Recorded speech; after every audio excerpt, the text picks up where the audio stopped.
Kagulat World, lahat napapatingin na kay Alexandra Ayala. Mula Washington hanggang Toronto, hindi na simpleng magandang run ang ginagawa ng Filipina sensation. Matapos maging kauna-unahang Filipina na manalo ng WTA Tour singles title sa Washington, dumiretso siya sa Canada at hindi huminto ang momentum. Ngayon, nasa round of 16 na siya ng WTA 1000 National Bank Open at 4 na panalo na lang ang naghihiwalay sa kanya sa pinakamalaking titulo ng kanyang professional career. And what makes this run even more frightening for the rest of the field is the way Alex keeps surviving different kinds of battles. Against Katie McNally, Alex was dealing not only with a dangerous opponent, but also visible discomfort in her right ankle and foot. She required treatment several times, lost a tight second set, yet somehow found another level in the decider and escaped with a 6-3, 5-7, 6-4 victory. Mga kababayan, hindi ito ordinaryong win. 7 straight matches na ang naipanalo ni Alex at 10 sa kanyang huling 11 matches mula Wimbledon. Ang dating player na hinahabol ang top 100 ay officially world number 20 na ngayon ayon mismo sa National Bank Open player profile. Biglang nagbago ang tingin ng tennis world. Hindi na underdog lang si Alex, isa na siyang legitimate threat. Toronto is feeling it too.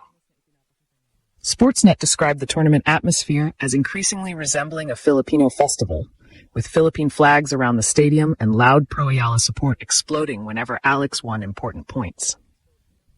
The Ayala mania that followed her Washington breakthrough has clearly crossed the border into Canada. At ngayon, mas tataas ang level ng challenge dahil naghihintay sa round of 16 si Belinda Bencic, ang number 12 seed at isa sa pinaka-experienced na champions sa draw. Pero pagkatapos ng mga pinagdaanan ni Alex nitong mga nakaraang linggo, sino pa ba ang masasabi nating imposibleng talunin niya? Alex is no longer knocking on the door. She is already inside the room with the elite.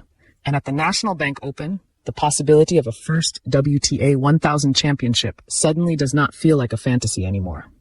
At kung may isang bagay na pinatunayan ni Alex sa Toronto, ito ay hindi sapat na lamang na magkaroon ka ng magandang tennis para mapatumba siya. Kailangan mong talunin pati ang kanyang fighting spirit. Kita iyon laban kay Katie McNally. Nang magsimulang sumakit ang kanyang paa at ankle, naging obvious na naapektuhan ang kanyang movement. Ilang beses siyang ginamot, napangiwi sa discomfort at nabitawan pa ang mga break advantage sa second set. Yet Alex refused to disappear. McNally forced the match into a deciding set after taking the second 7-5, and that was exactly where Alex showed the mentality that has transformed her season. She immediately broke serve early in the third and protected that narrow advantage all the way to the finish. There was no easy ending, no comfortable cushion, just pure survival and competitive toughness. At pagkatapos ng match, hindi nga agad nagdiwang ng todo si Alex. Ayon sa Sportsnet, tinakpan pa niya ang kanyang mukha at tila pinipigilan ang emosyon matapos ang halos 3 oras na laban. Sinabi niya pagkatapos, "I think I survived that one."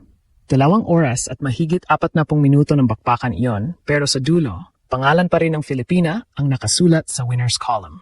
That matters because championships are not always won by the player who looks perfect every night.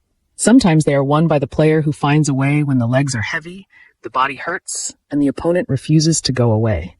Alex has now demonstrated that side of her game under enormous pressure, only days after winning the biggest tournament of her career in Washington. At huwag nating kalimutan kung gaano kabilis ang turnaround. Noong August 3rd, tinapos ni Alex ang historic Washington campaign sa pamamagitan ng 4-6, 6-4, 6-0 comeback victory kontra Jessica Pegula. Sa run na iyon, nalagpasan niya sina Zheng Qinwen, Leylah Fernandez, Elina Svitolina, Naomi Osaka at pagkatapos ay Pegula. Hindi biro ang listahang iyan. Now she has carried that form directly into Toronto. Her opening singles assignment against Alicia Parks ended in another 3-set victory, 6-1, 4-6, 6-2. Then came McNally in another 3-set test. Different opponents, different styles, different problems, but the same result, Alex advancing. At dito nakakatakot para sa mga natitirang players sa draw.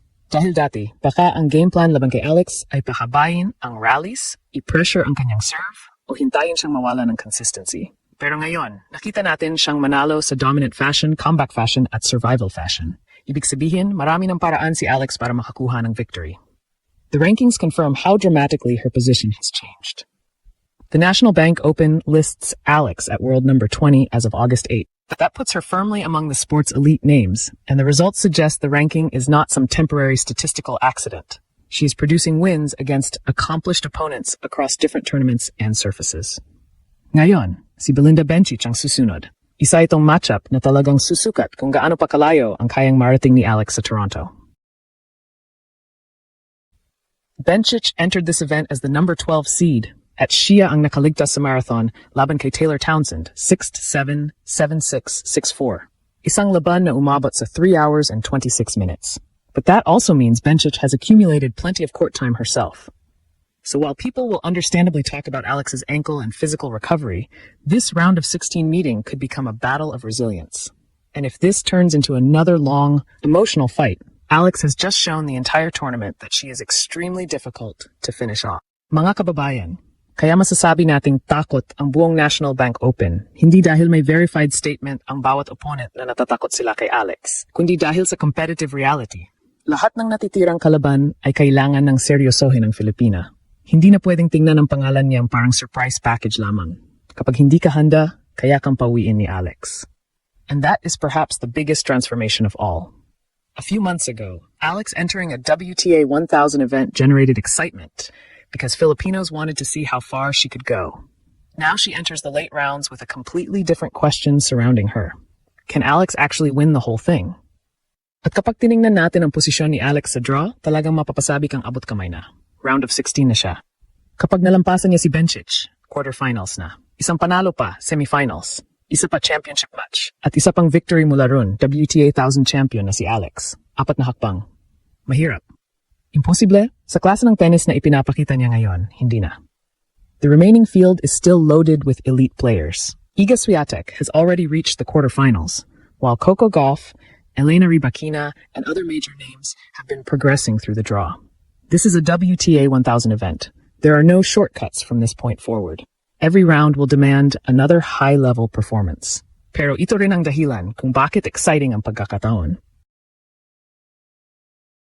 Hindi naman dumaan si Alex sa Washington Championship dahil sinuwerte lang siya sa draw.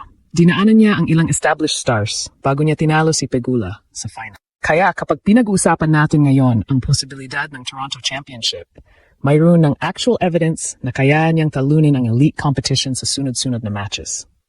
And there is another weapon working in her favor: the crowd. Sportsnet reported an overwhelmingly pro-Yala atmosphere during the McNally match, with Filipino supporters turning Sobeys Stadium into something that felt almost like home court. Every momentum swing was amplified by cheers, flags, and the energy surrounding one of tennis' fastest rising attractions. Grabe rin ang pagbabago ng treatment sa kanya ng tournament. Bago pa man lumalim ang kanyang run, naging malaking usapan na ang ticket demand para makita si Alex. Tinawag pa siyang absolute blessing sa tennis ng Toronto Tournament Director, habang ang tournament coverage mismo ay tinatawag siyang Filipina Phenom na patuloy na umaagaw ng headline.